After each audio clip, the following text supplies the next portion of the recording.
Quel est aujourd'hui pour vous le problème le plus urgent, le plus crucial pour les communes rurales?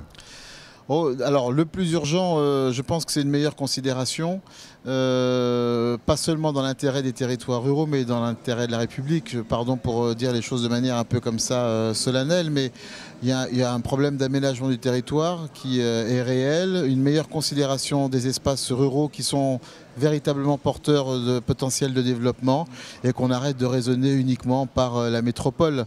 Voilà, ça y est, on sait, la métropole est là. Maintenant, il faut regarder les choses dans un périmètre beaucoup plus large et s'intéresser aux territoires ruraux parce que c'est quand même près de 22 millions d'habitants qui vivent dessus et l'INSEE nous le dit, il y a un développement considérable de la population dans les territoires ruraux, donc il serait temps de s'y intéresser de plus près avant qu'il ne soit trop tard.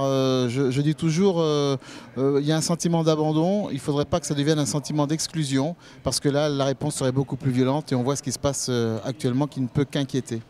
Mais M. Melvin nous disait hier, il représente les petites villes, que l'acte 3 de la décentralisation était finalement une bonne chose pour les petites villes. Vous partagez ce point de vue pour les communes rurales? Oui, à condition qu'on ait les moyens derrière. C'est toujours la même chose, si vous voulez, hein. Je crois qu'une décision, elle doit être prise localement, ce qui n'interdit pas une réflexion beaucoup plus large que dans le cadre du périmètre de la commune. Mais la décision doit être prise localement parce que ça fait appel à la responsabilité. Et donc, une fois qu'on a dit ça, il faut qu'on se donne aussi les moyens, c'est-à-dire qu'on retravaille la question de la péréquation et que les moyens soient mieux répartis sur l'ensemble du territoire. D'ailleurs, ce n'est pas tant un clivage rural-urbain, c'est un clivage riche-pauvre. Voilà, et ça, c'est pas nouveau.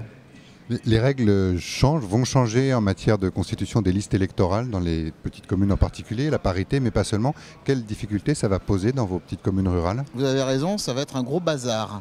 Et d'ailleurs, on peut s'interroger sur la nécessité qu'il y avait de modifier le mode de scrutin, de même qu'on peut s'interroger sur l'urgence de modifier le contour des cantons. Le contour des cantons. Voilà, ça va poser un certain nombre de problèmes, mais bon, il y en a tellement qui sont plus importants que cela qu'il est vraiment dommage de perdre de l'énergie sur ces sujets-là. Voilà. Donc bon, on va le faire. Alors évidemment, l'argument qui est... Parce que derrière ça, il y a quand même quelque chose de particulièrement grave. L'argument qui est donné, c'est de développer la démocratie parce que dès lors qu'on lève l'impôt, il faut qu'il y ait une responsabilité vis-à-vis du citoyen. Ça, je veux bien l'entendre. Mais on sait ce qu'il y a derrière ce discours-là qui est propre. C'est que la réalité, c'est qu'à terme, eh bien, l'intercommunalité supplante la commune. Et ça, nous, les ruraux, nous sommes particulièrement hostiles à ça. Non pas hostiles à l'intercommunalité parce qu'on sait que c'est une nécessité, que la coopération est indispensable. Mais ce que nous ne souhaitons pas, c'est qu'à terme, la commune s'évapore dans l'intercommunalité comme beaucoup l'imaginent aujourd'hui. Voilà, donc nous regrettons que le doigt soit dans la mécanique, hein, parce que c'est un peu de ça dont il s'agit. On tend vers une forme d'affaiblissement de l'échelon communal. Donc nous ne sommes pas dupes de ça.